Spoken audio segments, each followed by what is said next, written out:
What challenge are you expecting from Juventus tomorrow? No Ronaldo now, they're without two key strikers tomorrow, and it's been a difficult start to the season for them in Serie A.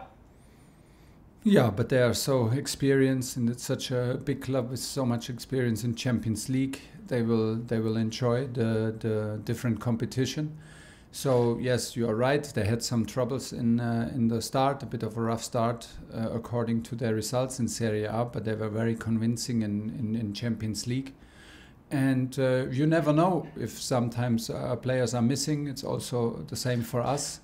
And the guys who come on want to show that they are reliable. And we play Juventus at Juventus, and it's a no-brainer. It demands respect to the quality and tradition of this club, and at the same time we also need to refocus, regroup, and face the tough challenge with positive energy and with the determination to bounce back after our defeat.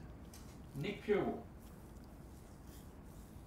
Hi Thomas, can you give us an injury update please on I think what we're looking at, sort of Mason, N'Golo, Reece and Christian, please? I think, is that everybody? Yeah, and Christian, Reece and Mason are out due to injury, and N'Golo unfortunately tested positive and needs to quarantine and follow the government protocol. So he was not in training today and is of course not with the group. Is there can we just check on it? Sorry, can I just ask how long do you know the details of Reece's injury? How long he might? Yeah. Reece's injury. He's still very painful. And it will come down to pain management in the end. How much he can accept. And but right now we're looking at a minimum of 1 more week. Nizar Kinsella. Hi Thomas, I just wanted to ask you about the pressing system that you're using now. Have you had to adjust it for having a target man like Lukaku? Because last season you had lots of smaller, quick forwards, and now you've got a big, proper target man. Yeah, because it's a normal thing, because you always adapt to the players you have and to their strengths and weaknesses. And yes, of course, we analyzed also, I know why you're asking, because we were not happy with our defensive. We were too passive in the game against Manchester City. The defensive choices, the defensive plan, in my responsibility, maybe led also to this passive behavior. That was not the plan, but it led obviously to it. When we had the ball wins, it was too deep. We defended the box over a long period very, very good. So we did not allow nothing inside the box and around the box. But it does not feel good when you become so passive and so deep. Like I said, the choice of the system maybe led to this behavior. So we're all in this, and we showed that we can play a high pressing, have high ball recoveries with Romelu.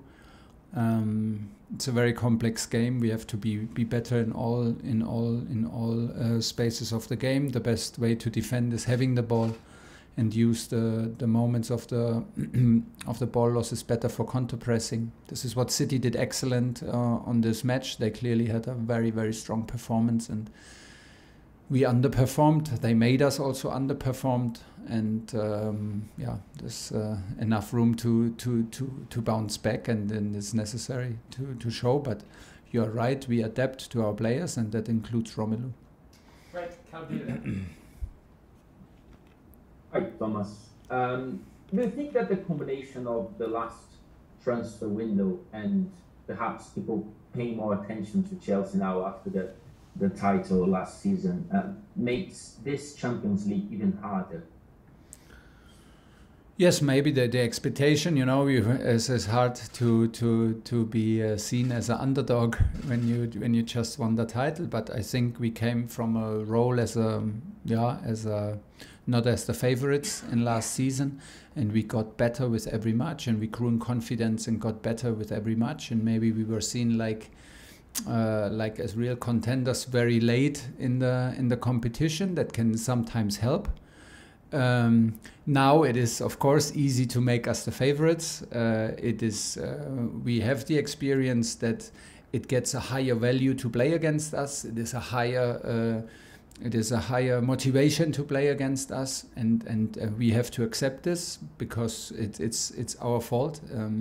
We have won this competition, and it's no secret. We like this role, like to come a bit from a role of an outsider or like a challenger for this title, which we still are. I don't think that we are the favorites, but we showed everybody that what performances we are capable of. And that's now on us to also, it's very important that we make ourselves free from these expectations, and these expectations do not become our expectations, but that we stay realistic, and that we have absolutely clear for us what we demand from us, because this is also very high standards that we want to reach in any match. And the better we do this, the better it is for our performance, because performance comes from narrowing down and going step by step, and this is what we try to do. Matt Law. Hi, Thomas. Hi. I'm not asking for names because that probably wouldn't be fair, but given what you've told us about N'Golo testing positive, yeah. What do you know roughly what percentage of your squad would have been vaccinated yet? And also, is this something you're concerned about? Because we're heading out of summer, we're heading into autumn, infections are rising. It feels like something you're going to have to deal with more, probably. Yes, but we are only... I don't know the percentage, actually. It's not even that I don't want to tell you, but I simply don't know it. And we are also only a reflection of society, and the players are adults and have a free choice if they want to get vaccinated or not. And I think we should accept it. And this is more or less everything I can say. I know that the situation is far from over, and all the time somebody gets it here from us and from our group. It makes you very aware that it's not over. And this is. I hope that that it gets as less as possible. But I clearly don't have the solution for it. John Cross. Hi Thomas, I was just going to ask you on a similar theme really. How difficult is it and how frustrating is it for a coach to lose a player like this? And the government is clearly appealing to football and footballers to get jabbed. Should the players get jabbed to set an example in society? Do you see it like that? It would be easy to say yes now and get maybe the applause from a lot of people, but at the same time, do I have the right to say it? I'm not so sure. I mean, I can make the decision for myself, and everybody else needs to reflect about it and take the risk or not. I think it's a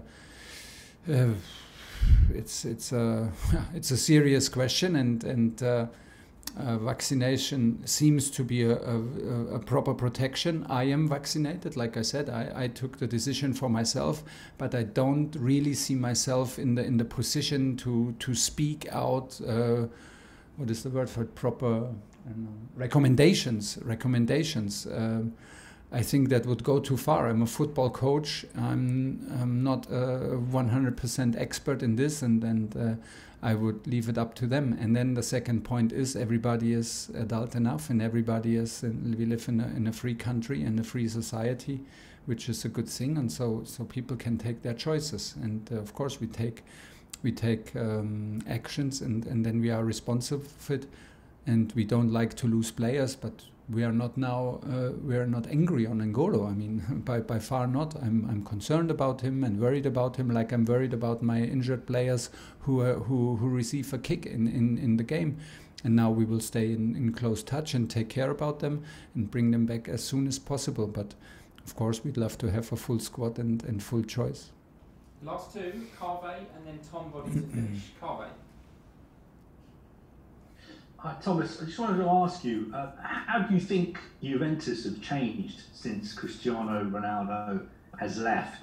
Do you think that they play in a different way now? Are they stronger or weaker without him? Time will tell, but I think it's not a secret that maybe any team in the world without Cristiano is in some parts of the game a weaker team, because he is one of the greatest who ever played this match, and he proves it every time he's on the field now in Premier League and in Champions League. So they lost a big champion, they lost a big reference, and they lost a big personality. But you can win games and you can be a strong team without Cristiano Ronaldo. This is also a truth. So and they have a lot of experience, they have a lot of talent, they have a big squad, they have a deep squad, they have a very experienced coach, and it's a very proud club that is used to winning and has this certain mentality shaped by winning and shaped by the demand of winning. So you go there to Italy. It's my first time to play Juventus in a competition. We face hard competitors, and this is what we like, because we also are up for tough challenges, and we look to constantly get better, and this will make us a better team, this challenge, and we're looking forward to it, because it's a very nice game and against a very tough opponent. Last question for Thomas. Tom. Hi, Thomas. Hi. Just going back to the N'Golo situation and the vaccination, Gareth Southgate spoke about it to us and said it was when he did a recommendation video encouraging people to get vaccinated, it was the most abuse he'd received this year. Do you think that has prevented, that level of abuse is what is preventing players and people within football encouraging people to get vaccinated, footballers to get vaccinated? You know, I'm absolutely not afraid of having bad reactions. If I'm convinced about something, I would fight for it and speak out publicly. But I'm a football coach. I have a lot to do, and then I'm a father within my family, so I have enough to do, and I'm not fully informed. I'm not fully aware what vaccination is really deeply all about. I know, like, I'm informed, and enough informed that I took the decision for myself, but am I in the position to give recommendations publicly? No, I'm not, and that's why I would not do it. If somebody is convinced, then you have to accept maybe other opinions and maybe harsh reactions. I would not be shy to accept it and to argue with them, or like to try to convince them. But I don't feel that I'm in this position, and I'm the right person for this. I can only repeat myself. Everybody needs to take the decision. There are recommendations from politicians and from doctors. And that's where the subject belongs to.